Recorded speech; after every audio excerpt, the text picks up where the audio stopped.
A poor man was married to a beautiful woman. The man and his wife never quarreled. The husband loved his wife. The wife loved her husband. They were very happy. But this happy couple had a rich, handsome neighbor. He saw the poor man's beautiful wife, and he fell in love with her. "I want to marry her myself," he thought.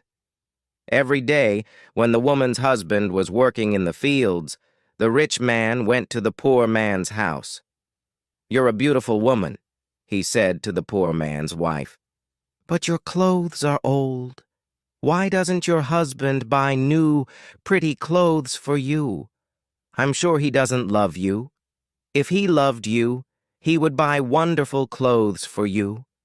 Divorce him and marry me. I will buy you beautiful new clothes, the best in the land. Then you will be the most beautiful woman in Ethiopia." At first, the woman didn't listen to the rich man. But he came to her house every day, and every day he said the same things. At last, she began to think, "Perhaps my neighbor is right. Why doesn't my husband buy beautiful new clothes for me? Perhaps he doesn't love me." That night, she said to her husband, "Look at me, husband. My clothes are old and ugly. I want new ones. Buy me some new clothes." Her husband smiled at her. "You don't need new clothes," he said. "You are the most beautiful woman in the world to me." She was angry. "Don't you love me?" she said. "If you love me, buy me a new dress."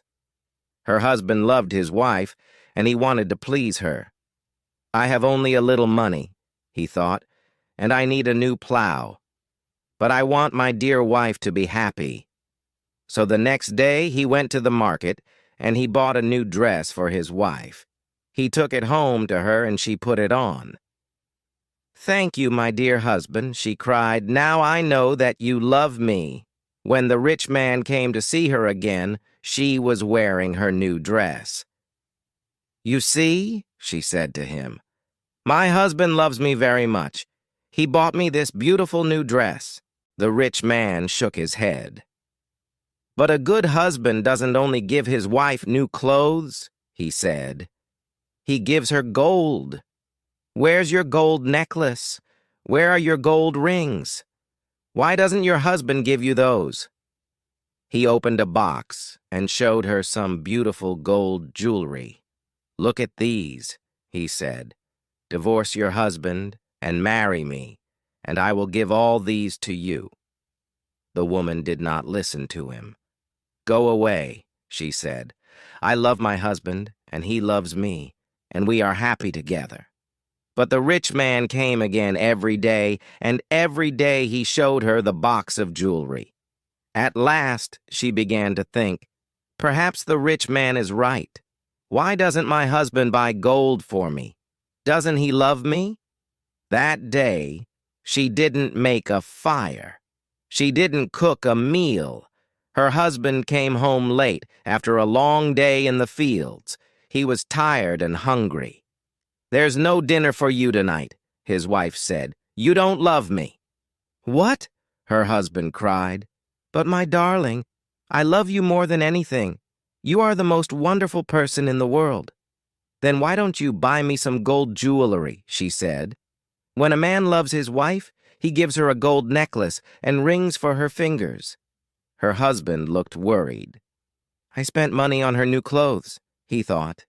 "How can I find more for gold? I'll go and see my brother. Perhaps he will lend me the money. I must buy gold for my dear wife. I want her to be happy." The next day he went to visit his brother. "Lend me some money, brother," he said, "and I will work for you in your field." "All right," his brother said, "but you must work hard. There are many stones in my field, and you must move them all away." Her husband agreed and took the money. He went to the market and bought some gold jewelry. Then he took it home to his wife. His wife was very happy. She put the necklace round her neck and put the rings on her fingers. "Look at me," she said. Am I not beautiful? You're very beautiful, her husband said. If you are happy, I am happy. She put her arms round his neck. Thank you, my dear husband, she said. Now I know that you love me. The next day, her husband went out very early, before the sun rose in the sky. He ran to his brother's field. It was covered with stones. I must work very hard now, he thought. I must start early and stop late. I must pay my debt to my brother. His wife was working happily at home. I'll make a wonderful dinner for my husband tonight, she thought. He gives me wonderful presents. He works hard for me. I know that he loves me. Hello? A voice called out. Are you there? The woman went outside. Her rich neighbor was there. Ah, it's you, the woman said. Listen, neighbor, you were wrong about my husband. Yesterday he bought me this beautiful jewelry. He loves me very much, and I love him. I will not divorce him. I will not marry you. The rich man was worried. Her husband loves her too much, he thought. If I want her, I must be clever. At last he said, Your husband gave you clothes and jewelry, but I can give you more than that. What? What do you mean? The woman cried. Can your husband make miracles? The rich man asked. Miracles? No, of course he can't make miracles, the woman answered. Only God can make miracles. Men cannot make them. But I can, the man said, because I love you. Love can make miracles. If your husband loves you, he can make miracles for you. If you love me, I will make miracles for you. Make a miracle for me now, the woman said. I can't, the rich man answered. You must promise to love me first. You must leave your husband and come to me. Then I will make wonderful, wonderful miracles for you. The woman said nothing, and the rich man went away. That night, the poor man came home late. He was very tired and hungry. His wife brought water for him, and he washed himself. She brought delicious food for him, and he ate it. My poor husband, she thought. He works so hard for me, and he is so tired and hungry. The rich man is foolish. How can my husband make miracles? It's impossible. But the next day, and the day after, and the day after that, the rich man came to her house again. Did your husband make a miracle for you yesterday? He asked the woman. Leave him and love me, and I will make many, many miracles for you every day. At last, the women began to listen to him. One day when her husband came home, she was sad. Wife, dear wife, what is wrong with you? Cried her husband. Are you sick?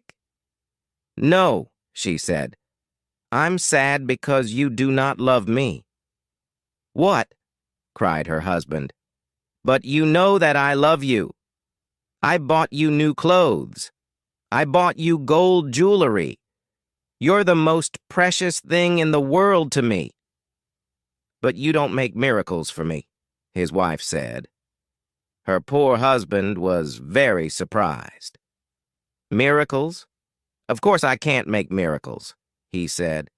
Why do you want a miracle? Who gave you the idea? Our neighbor came to see me today, the woman said. Love makes miracles, he said. If a man loves a woman, he will make miracles for her. Her husband was very worried. That wicked man wants to take my wife, he thought. All this trouble comes from him.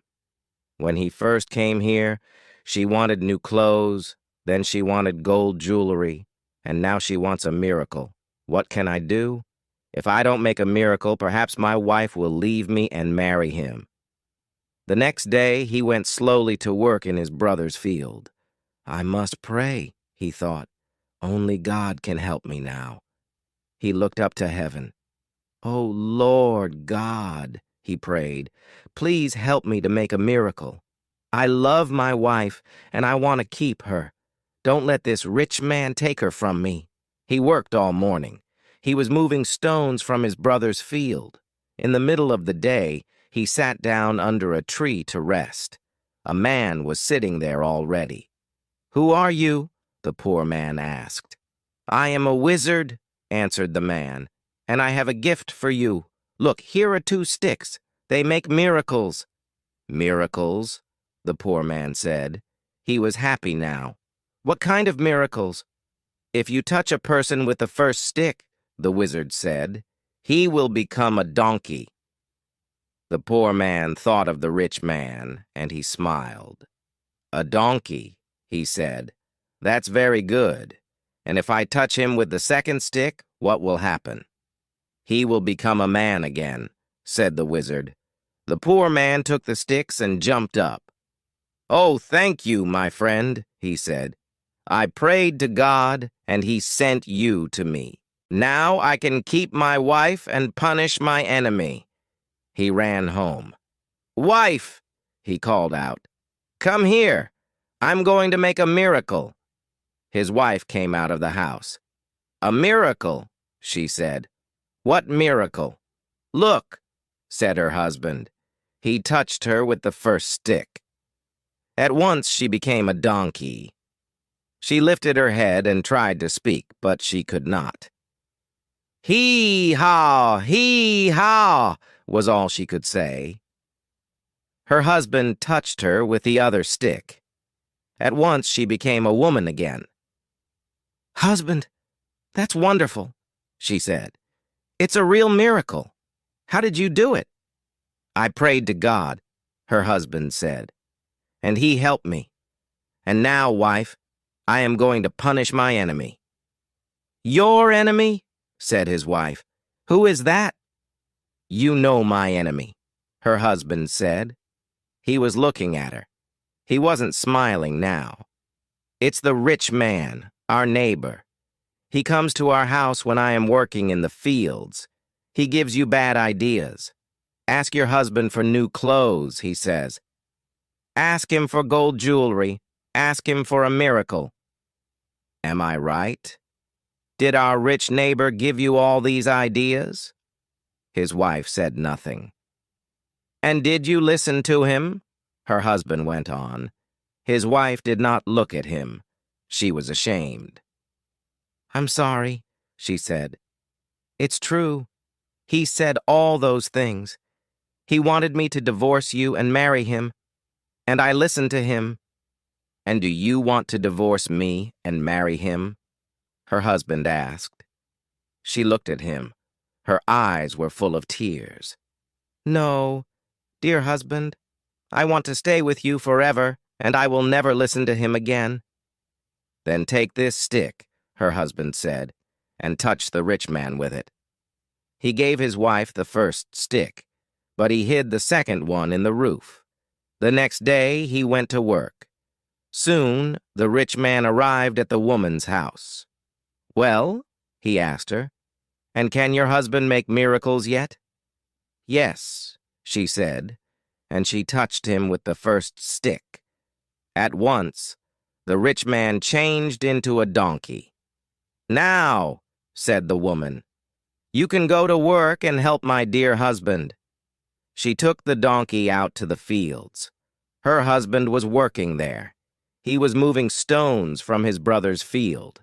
"Ah," he said, "a donkey. Now I can finish the job quickly." From that day, the poor man gave the donkey many heavy loads to carry. The donkey carried stones away from the fields. It took sacks of teff to the market, and it brought flour and coffee home again. For many years the donkey worked for the poor man. The poor man was not so poor now. The donkey was helping him. He was becoming richer. One day the poor man looked at the donkey. It was tired and old. It stood still. Its head was bent down. The poor man was sorry for it. He went into his house and brought out the second stick. Then he touched the donkey with it. At once, the rich man stood there. But he was not a handsome young man now. He was old. His back was bent. He was very, very tired. "You tried to take my wife away from me," the poor man said. "That was wrong. Go home now. Don't look at other men's wives again." The rich man went away, and he never came back again. But the poor man and his wife lived happily together for many more years.